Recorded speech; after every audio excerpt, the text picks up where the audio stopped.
Welcome to BizSathi. My name is Shreya Pane and I'm your business studies educator. And today we'll discuss about the types of cooperative organizations. So without wasting time, let's start. So on the basis of nature of activities, there are 6 types of cooperative society. So first one is consumer cooperative. Consumer cooperative में कौन consumers होते हैं, ठीक है। इस society में मतलब consumer cooperative society में कंज्यूमर्स होते हैं जो बहुत सारे कंज्यूमर्स ज्वाइंटली एक साथ आके एक सोसाइटी फॉर्म करते हैं जिन्हें कंज्यूमर कोऑपरेटिव सोसाइटी करती है। ये क्या करते हैं, ये डायरेक्ट मैन्युफैक्चरर से गुड्स परचेज करते हैं और उसको मेंबर्स में जो उनके कंज्यूमर कोऑपरेटिव मेंबर होते हैं उनको बांट देते हैं। मतलब बांट क्या देते हैं, उनको सेल कर देते हैं रीजनेबल प्राइस में। आप देखो इससे क्या होता है, मिडिल मैन एलिमिनेट हो जाता है। मतलब जो होलसेलर होते हैं, रिटेलर होते हैं, वो एलिमिनेट हो जाते हैं। सो उनका एक्स्ट्रा कमीशन जो, क्योंकि मिडिल मैन है वो तो कमीशन तो लेंगे, बट तो जब ये एलिमिनेट कर देते हैं मिडिल मैन को, तो डायरेक्टली मैन्युफैक्चरर से गुड्स ले रहे हैं मतलब कंज्यूमर्स, और उसको मेंबर्स में सेल कर दे रहे हैं। तो जो एक्स्ट्रा अमाउंट देना पड़ता था मिडिल मैन को, अब वो नहीं देना पड़ता है, ठीक है। और जितना प्रॉफिट होता था उनको वो सारे मेंबर्स में डिस्ट्रीब्यूट कर देते थे। और जिन मेंबर्स ने साल भर में ज्यादा परचेज किया है उनको बोनस दे देते थे, ठीक है। अब कंज्यूमर को ओपन करने का, कंज्यूमर कोऑपरेटिव सोसाइटी ओपन करने का मेन मोटिव क्या था, देखो जल्दी से जल्दी गुड्स कंज्यूमर तक पहुंचे, ठीक है। एंड जो गुड्स हमारे तक पहुंचे, हमें वो प्राइस, हमें एक्स्ट्रा प्राइस उसका पे नहीं करना पड़े, रीजनेबल प्राइस में हो, ठीक है। क्योंकि आधा प्रॉफिट तो मिडिल मैन खा जाता है, ठीक है। तो हमें एक्स्ट्रा पे करना पड़ता है, तो वो होना चाहिए। और to supply the goods and service high quality, अब डायरेक्टली गुड्स मैन्युफैक्चरर से लिया है तो हम अच्छी क्वालिटी का गुड्स ले सकते हैं।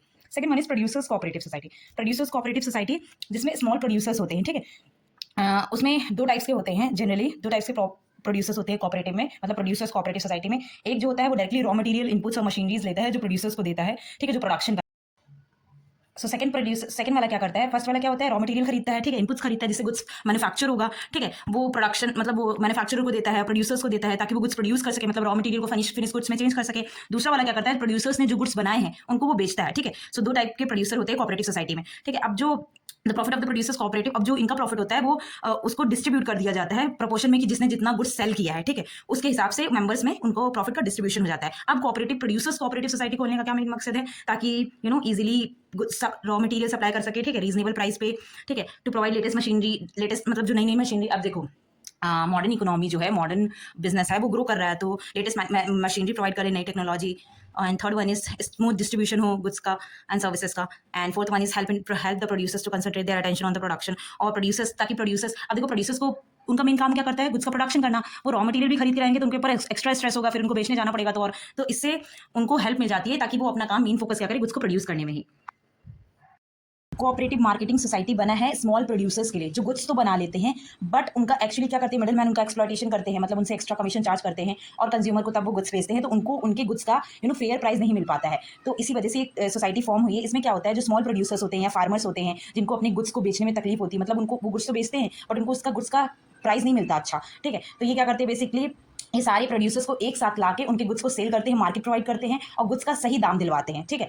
और ऐसा जो मिडिल मैन पैसा खा जाता है उसको एलिमिनेट कर देते हैं। इसका मेन फंक्शंस क्या होते हैं, मेन फंक्शंस क्या प्रोवाइड करते हैं, ये ट्रांसपोर्टेशन प्रोवाइड्स करते हैं, वेयर हाउसिंग, पैकेजिंग, ग्रेडिंग, ये सारी चीज़ें प्रोवाइड करते हैं और फेयर ट्रेडिंग प्रैक्टिसेस करते हैं। एक्स्ट्रा पैसा जो खा जाते थे वो नहीं होता था इसमें, और जितना भी प्रॉफिट होता है वो मेंबर्स आपस में ही बांट लेते हैं, ठीक है।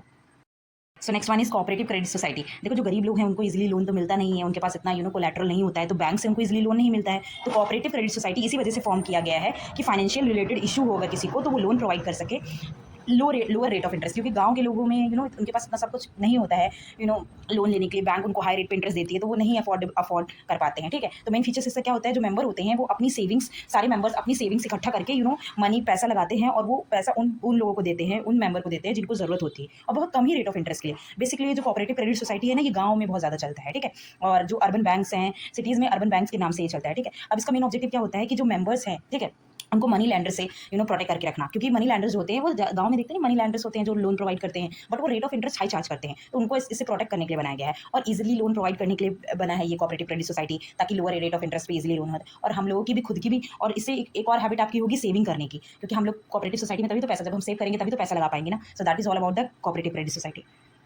Next one is cooperative farming society. अब कोऑपरेटिव फार्मिंग सोसाइटी से क्या समझ में आ रहा है, कोऑपरेटिव फार्मिंग सोसाइटी से मतलब ये समझ में आ रहा है कि सब लोग मिलकर फार्मिंग करें, लैंड। तो क्या करते हैं, जब गांव में जो होते हैं स्मॉल फार्मर्स होते हैं उनके पास लैंड इतनी ज़्यादा नहीं होती है, ठीक है। अब सब अपनी मतलब उनके पास इतना ज़्यादा खेत नहीं होता है कि वो अकेले फार्मिंग करे, तो अगर वो अकेले इंडिविजुअल हर एक बंदा अपनी ज़मीन का खेती करेगा तो उसको ज़्यादा पैसे लगाने पड़ेंगे, मतलब अब टूल्स भी तो लाएंगे, मशीनरी लगेगी, ठीक है, लेबर वगैरह लगेगा, फार्मिंग टेक्निक्स का यूज़ करेंगे, ठीक है, मशीन्स वगैरह, तो उससे ज़्यादा पैसा लगता है। तो जिनके पास छोटी ज़मीनें होती हैं वो इतना ज़्यादा पैसा नहीं लगा सकते, तो इसमें सब लोग क्या करते हैं, कोऑपरेटिव फार्मिंग सोसाइटी में सब लोग अपनी छोटी छोटी छोटी जमीन जो होती है उनको कंबाइन कर लेते हैं और एक साथ काम करते हैं सब मिलके। इससे क्या हो जाता है, जब वो अपनी लैंड कंबाइन कर लेते हैं तो रिसोर्सेज उनको, तो अब उनके पास पैसा जमा हो जाएगा ना, क्योंकि सबकी जहाँ पे वो एक खेत अपना खेत का काम कर रहे थे वहाँ पे उन्होंने 10 छोटे छोटे खेत इकट्ठा से कंबाइन कर लिया। अब उस पर वो काम करेंगे। अब वो क्या शेयर, अब इससे क्या होता है, वो अपने टूल्स और मशीनरी एक दूसरे से शेयर करते हैं, लेबर शेयर करते हैं, ठीक है, और सब मिलके काम करते हैं। तो फार्मिंग टेक्निक्स तो फार्मिंग टेक्निक्स जो है सब पैसा मिलके लगाएंगे तो ज़्यादा एक के ऊपर बर्डन नहीं होता है। इससे बेनिफिट क्या होता है, ज़्यादा से ज़्यादा क्रॉप उन्हें मिलता है, ठीक है, फसल ज़्यादा होती है उनको उनको लेस। अकेले बंदा अगर एक ही खेत, अब देखो,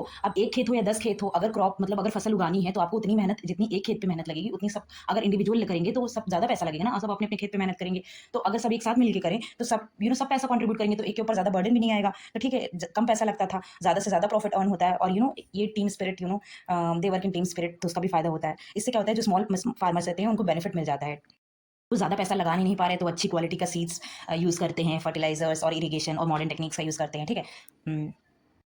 कोऑपरेटिव हाउसिंग सोसाइटी, अब इसमें क्या करते हैं, जो मिडिल क्लास लोग हैं जो होम वगैरह अफोर्ड नहीं कर पाते हैं, ठीक है, उनको क्या करते हैं, ये लोग जॉइंटली, कुछ ग्रुप ऑफ पीपल जो होते हैं वो जॉइंटली हाउस बनाते हैं, ठीक है, और मतलब पैसा एक दूसरे का लगाते हैं। 10-15 लोग पैसा मिला के घर बनाएंगे और फिर उसी घर को अपने मेंबर्स में देते हैं, ठीक है, प्लॉट्स वगैरह और कम रेट में, ठीक है, और इंस्टॉलमेंट में, कभी कभी इंस्टॉलमेंट में भी देते हैं, और और लोन प्रोवाइड करते हैं मेंबर को ताकि वो अपना घर बनवा सकें। तो इसका मेन मोटिव क्या होता है, रेजिडेंशियल अकोमोडेशन। आप रेजिडेंशियल अकोमोडेशन प्रोवाइड करते हैं अपने मेंबर्स के लिए, ठीक है, helping members to purchase their own houses at a lower cost. कम से कम पैसा में अपना खुद से हाउसिंग फैसिलिटी प्रोवाइड करते हैं, providing civic amenities such road, park, street light, parking, ठीक है, वो सब पैसा मिला के ये सारी चीज़ें प्रोवाइड करते हैं, ठीक है। अभी लोग क्या करते हैं, लैंड खरीदते हैं, बिल्डिंग और सब मिलके सब पैसा कॉन्ट्रीब्यूट करते हैं और टेक केयर करते हैं, पानी की व्यवस्था करते हैं, क्लीननेस, सिक्योरिटी का। अब इसका बेनिफिट्स क्या होता है, लो कॉस्ट पे हाउसिंग मिल जाता है, खुद का घर होता है, सेफ होता है, मेंटेनेंस कॉस्ट भी, ठीक है, और पीसफुल एंड क्लीन एनवायरनमेंट होता है। For today, thank you for watching this video. Stay tuned for the next video and kindly do like and subscribe my channel.